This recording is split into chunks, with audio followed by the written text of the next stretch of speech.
It begins not on the mountain, but in the quiet, shadowed moments of preparation. In a small, dimly lit room in Kathmandu, Tashi meticulously checks every piece of his equipment. Every carabiner, every stitched seam of a heavy red parka is a vital tether to life. To climb Everest is not just an athletic feat, it is to enter a binding contract with gravity, one where the mountain holds all the cards and dictates the terms of survival. The journey truly begins in the air, during the flight to Lukla, which is widely considered the gateway to the clouds. From the window of a small twin-otter plane, the terrain shifts from lush valleys to jagged, prehistoric rock. The landing on a narrow mountain ledge is the first of many heart-stopping moments. Here, in the crisp, high-altitude air, the environment still carries the scent of ancient pine and cooling wood smoke. But looking up, the landscape changes. The mountain remains just a rumor on the distant horizon, a massive white tooth biting into a deep blue sky. Every step forward from this point is a step away from the comforts of the known world. Tashi feels the weight of the pack on his shoulders, a physical reminder of the commitment he has made. This is where the dream becomes a logistical reality, where the romantic notion of exploration meets the harsh steel of the gear. You are no longer just a traveler, you are a seeker, an interloper in a realm that belongs to the elements. The silence of the mountain begins to hum in the background of your mind, a low vibration that reminds you of your own mortality and the incredible scale of what lies ahead. The approach to the peak is a ritual of profound patience.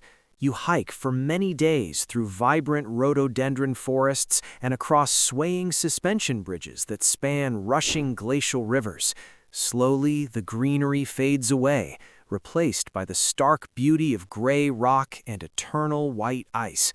Your lungs are slowly learning the art of survival on less oxygen. By the time you finally reach the sprawling tent city of Base Camp, it's 17,500 feet. You have left the world of living things behind. You are now a temporary citizen in a city of nylon and frozen water. For the next month, this yellow tented outpost will be your home. Yet nobody truly sleeps well here. At night, you lie awake in the dark, listening to the massive glacier beneath your tent groan like a trapped living beast. It is a place of waiting and wondering. You wait for the window, that brief and unpredictable moment when the fierce jet stream lifts and the mountain allows a rare visitor to pass. The social life of Base Camp is a strange mix of camaraderie and solitude. Climbers from across the globe share stories over tea, yet everyone is deeply inward, contemplating the path ahead. The thin air begins to sharpen your focus, stripping away the trivialities of modern life. Here, the struggle is not just physical, but psychological. You are training your mind to accept the cold and the discomfort as permanent companions. Every morning you wake up and look toward the Khumbu Icefall, the frozen gateway that stands between you and the upper camps. It is a daunting monument of shifting ice that commands absolute respect. The Khumbu Icefall is known as the most dangerous mile on the entire planet. It is a shifting labyrinth of ice towers, some the size of apartment buildings, known as seracs. Climbers move through this treacherous maze in the dead of night, usually around 3 in the morning, hoping that the intense, freezing cold keeps the ice structures from collapsing onto them. It is essentially a house of glass, beautiful yet incredibly fragile and lethal.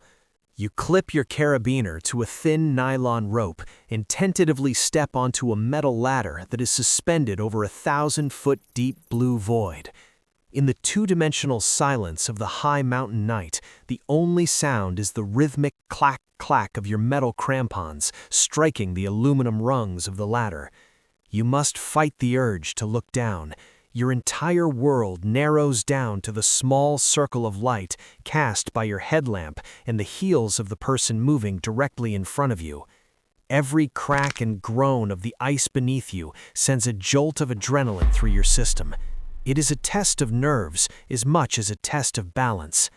The seracs lean over the path like frozen giants, and you know that their movement is inevitable, dictated by the slow, crushing weight of the glacier above.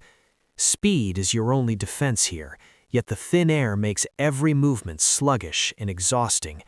You were gambling with time, hoping to reach the safety of the western combe before the sun hits the ice and turns the labyrinth into a melting death trap. In this frozen graveyard, you realize that humans are merely temporary guests in an environment that never stops moving. As you move higher through Camps 2, 3, and finally Camp 4, the world around you begins to lose its vibrant color. At Camp 4, located on the desolate South Col, you are standing at the very edge of space. This is the notorious death zone. There is simply not enough oxygen at this altitude to sustain human life for long. The body is literally dying with every passing minute.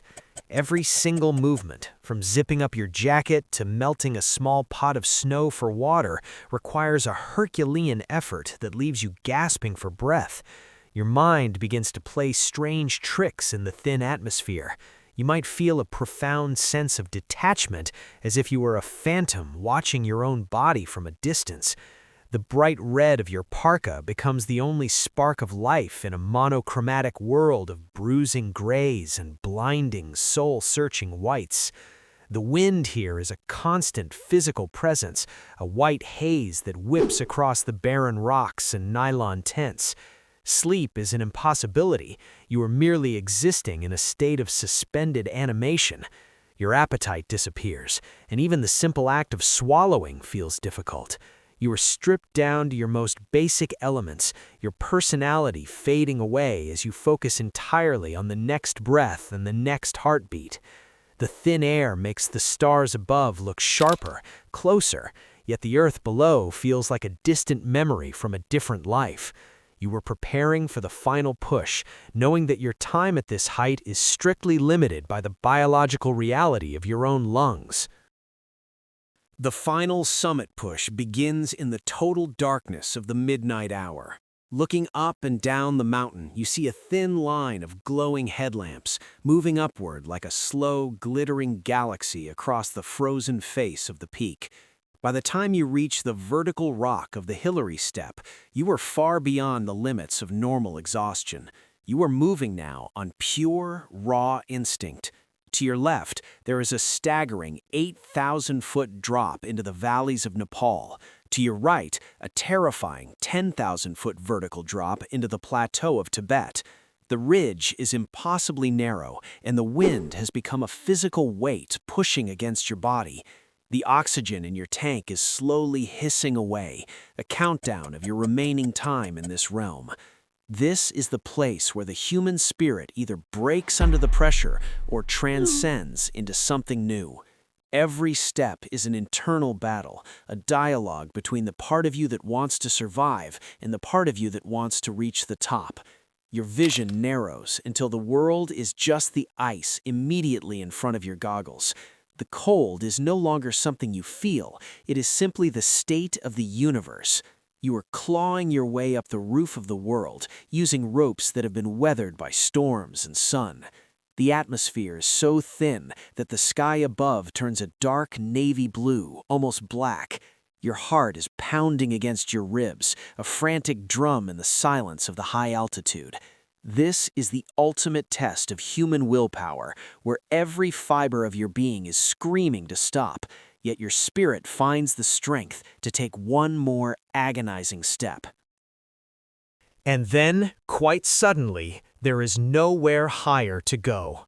At 29,032 feet, you are finally standing on the ceiling of the world. The curvature of the Earth is no longer a mathematical theory, it is a visible, stunning blue arc on the horizon.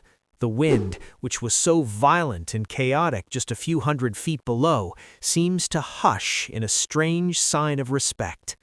In this moment, you realize a profound truth. You didn't conquer this mountain. The mountain simply allowed you to stand there for a few fleeting minutes.